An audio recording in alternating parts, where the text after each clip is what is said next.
Huitièmement, le baptême dans le Saint-Esprit. J'aimerais tout d'abord expliquer le baptême dans le Saint-Esprit. Le baptême dans le Saint-Esprit, c'est une deuxième expérience avec le Saint-Esprit après l'avoir reçu le jour de la conversion. Tout chrétien a le Saint-Esprit. Mais tout chrétien n'est pas baptisé dans le Saint-Esprit. Je peux avoir l'eau, mais je n'ai pas une rivière. Je peux avoir le Saint-Esprit parce que quand tu crois, tu es scellé du Saint-Esprit. Mais pour ce qui est de la puissance, tu as besoin du baptême dans le Saint-Esprit. C'est pourquoi les apôtres priaient même pour les chrétiens afin qu'ils reçoivent le baptême dans le Saint-Esprit. J'étais chrétien et je n'avais pas le baptême dans le Saint-Esprit.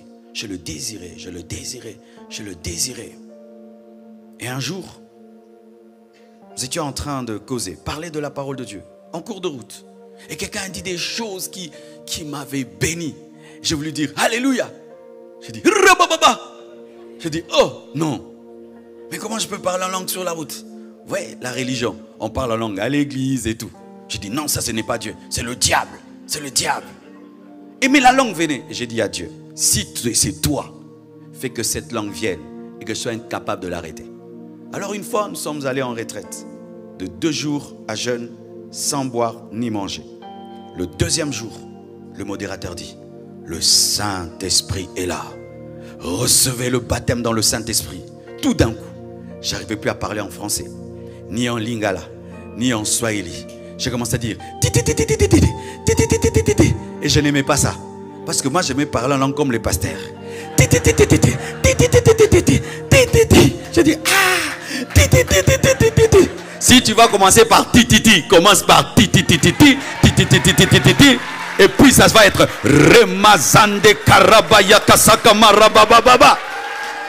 Mais j'arrivais pas. Je dis c'est quoi qui m'arrive? Mais tu avais demandé, non?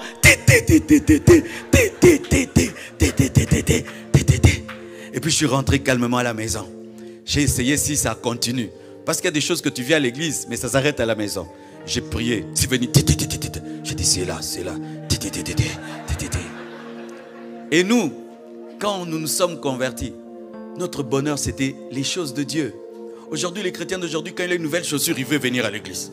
Il a une nouvelle voiture, je vais vous montrer. Nous, c'était quand tu as une expérience, tu veux venir. Alors que je priais, le ciel s'est ouvert. Nous, c'était ça. Les chrétiens d'aujourd'hui, montrer la veste, la cravate, la chaussure. On ne vient pas à l'église pour montrer une chaussure, pour montrer sa veste, pour montrer sa voiture. On vient communiquer des vertus aux autres chrétiens. On vient impacter spirituellement. Oh, que Dieu restaure son église. Que Dieu restaure son église. Les gens viennent bien habillés, mais ils ne sont pas remplis du Saint-Esprit. Ils viennent parfumés, ils n'ont aucune parole de Dieu. Ils viennent avec des belles voitures, ils n'ont aucune onction. Ils viennent très beaux, mais il n'y a aucune expérience. Vaut mieux venir en babouche, mais tu es venu avec une prophétie. Vaut mieux revenir avec le pantalon du dimanche passé, mais tu es venu avec une nouvelle onction. Vaut mieux revenir sans gloire, mais tu as l'onction. Nous sommes devenus trop beaux, mais spirituellement, il n'y a rien du tout. Et j'arrive là. J'attends le moment de prier pour manifester. Quand nous prions, hey, chambre saya, ya mama, pour que tout le monde sache que Marcelo, c'est quoi? Ça m'est arrivé. Ça m'est arrivé. Je prie que tu sois baptisé du Saint-Esprit avec le signe du parler en d'autres langues. Et voici ce que dit la Bible. Chacun d'eux parlait selon que l'Esprit lui donnait de s'exprimer. C'est-à-dire que je ne peux pas te dire que voici comment on parle la langue. Il y a une église qui enseigne le parler en langue, dit da, do, da, da, da, da, do, da, da, da, da, do, do. Ça ne s'enseigne pas. Ça ne se fabrique pas. Qu'est-ce qui arrive quand on est baptisé du Saint-Esprit? Tu reçois une plénitude. Tu sens vraiment que tu es rempli. Et tu vois quand l'ivrogne est rempli, il commence à dire n'importe quoi. Maintenant quand tu es rempli du Saint-Esprit, tu commences à parler en d'autres langues. C'est quoi le parler en langue?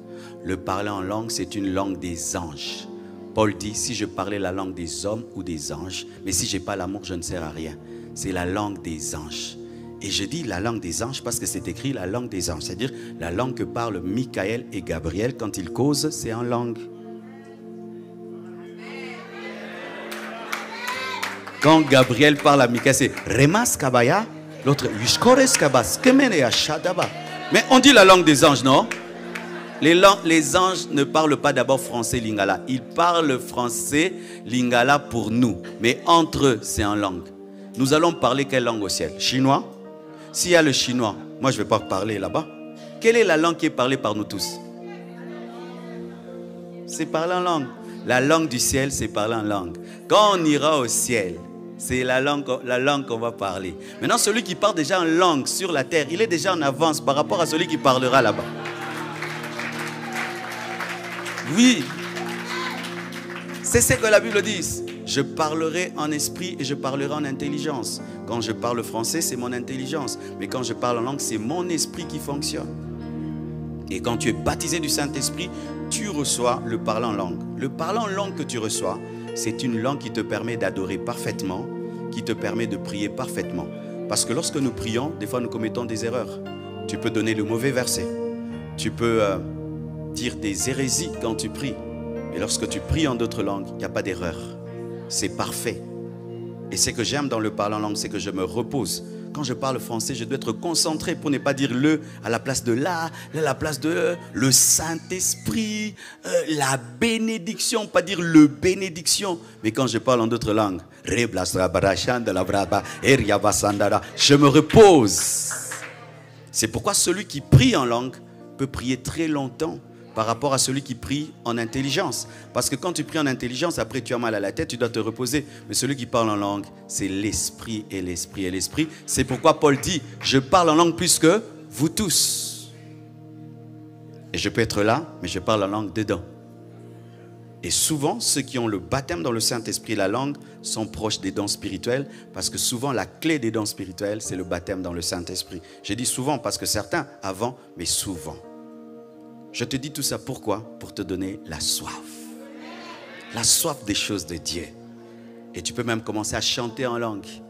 Tu peux chanter en langue. Mais moi, souvent, pour chanter en langue, j'ai dit, c'est mieux que tu chantes là-bas. Mais quand tu as le micro, ça peut te prendre un peu. Ça te fait du bien. Mais si tu continues, les autres quand même doivent entendre tu chantes quoi. C'est pourquoi je déconseille aux choristes de chanter en langue. Même si ce n'est pas un péché, mais il faudrait que tout dans l'église soit fait pour édifier. Alléluia. Alors, Paul, la Bible dit dans Acte 8, versets 15 à 18, « Ceux-ci, arrivés chez les Samaritains, prièrent pour eux, afin qu'ils reçussent le Saint-Esprit, car il n'était encore descendu sur aucun d'eux. Ils avaient seulement été baptisés au nom du Seigneur Jésus. Alors Pierre et Jean leur imposèrent les mains et ils reçurent le Saint-Esprit. Lorsque Simon vit que le Saint-Esprit était donné par l'imposition des mains des apôtres, il leur offrit de l'argent. Et nous voyons aussi que Paul avait imposé les mains aux disciples de Jean-Baptiste. Ils avaient prophétisé et ils étaient baptisés dans le Saint-Esprit. Amen.